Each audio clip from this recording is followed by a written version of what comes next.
sobre essa ação da ONG belga que pretendeu, inclusive, prender um soldado israelense que estava de férias no Brasil e que precisou fugir, em primeiro lugar, para a Argentina, depois para os Estados Unidos, depois ele veio para Israel, ele já se encontra em Israel. Preciso comentar, para além das questões jurídicas sobre a validade ou a invalidade desse processo, é importante falar sobre a agenda, ou seja, o propósito específico dessa ONG, não só dela, mas de outras organizações que estão em atuação, que buscam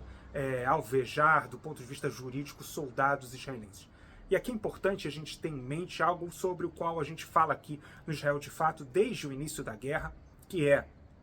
o objetivo do Hamas não é a criação de um Estado palestino de acordo com o propósito de todos os planos de paz elaborados principalmente pelos Estados Unidos desde a criação da Autoridade Palestina entre 1993 e 1994, que prevê a criação de um Estado palestino na faixa de Gaza e na Cisjordânia, ao lado de Israel, que é um objetivo absolutamente legítimo e até previsto pela Carta de Fundação da ONU, a autodeterminação dos povos, a autodeterminação do povo palestino a partir da criação de um Estado palestino, é um objetivo absolutamente legítimo. No entanto, o objetivo do Hamas não é esse, mas muito mais a destruição de Israel. Isso está na própria Carta do Hamas, e o objetivo agora jurídico é transformar não apenas Israel num Estado pária, mas também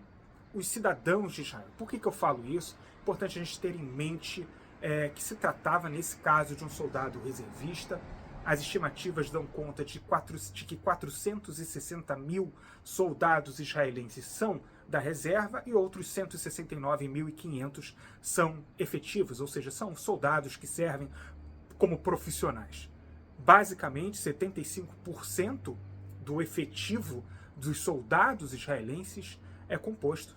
de soldados da reserva. São pessoas que servem ao mercado de trabalho israelense, que estão nas escolas, são professores, médicos, farmacêuticos, ou trabalham na área de high-tech, ou homens e mulheres que deixam os seus trabalhos de lado para atender a um chamado nacional de servir ao exército de Israel. A ideia, a agenda, não é apenas alvejar este ou aquele soldado, mas é importante ter em mente que boa parte dos cidadãos israelenses em idade economicamente ativa é formada por reservistas militares. O propósito desse projeto jurídico é dar absoluta insegurança jurídica aos cidadãos israelenses, àqueles reservistas que deixam o país depois de servir ao exército, enfim. Não estou aqui me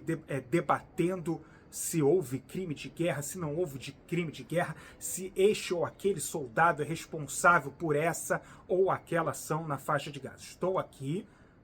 mostrando, basicamente, fazendo uma análise sobre o propósito não só dessa ONG, como de várias outras, várias inclusive que se dedicam a escrever Israel com letra minúscula e entre aspas, deixando claro que essas ONGs, essas organizações não consideram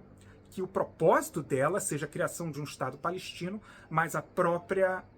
destruição de Israel, ou seja, elas consideram que a existência de Israel é algo ilegítimo, por isso elas se expressam dessa maneira. E um ponto fundamental, que eu acho que é o ponto talvez mais importante desde os ataques de 7 de outubro, é que o Hamas fez ações que levaram a causa palestina para o topo das questões internacionais, mas não apenas isso, elas deslocaram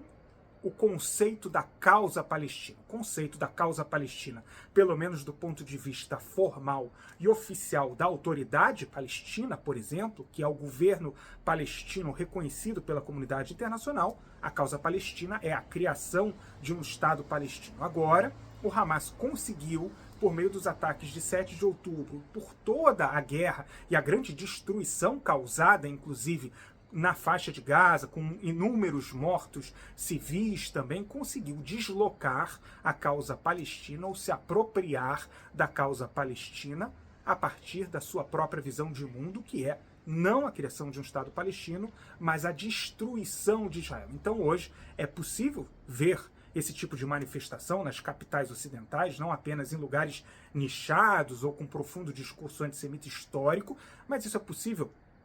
ver em Londres, Paris, Nova York, estudantes das principais universidades do mundo, das maiores universidades do mundo, a dizer que Israel não é um Estado legítimo, que a solução para o conflito entre israelenses e palestinos não passa apenas pela criação de um Estado palestino, mas pela destruição de Israel. Esse é o propósito, esse foi o propósito dos ataques do Hamas em 7 de outubro de 2023, e nesse aspecto até eles estão bastante bem sucedidos. Só que eu quis fazer agora uma análise sobre o que está por trás desse tipo de ação jurídica, que vai muito além de simplesmente prender este ou aquele soldado, mas normalizar o conceito de que a existência de Israel é ilegítima. Esse é o propósito.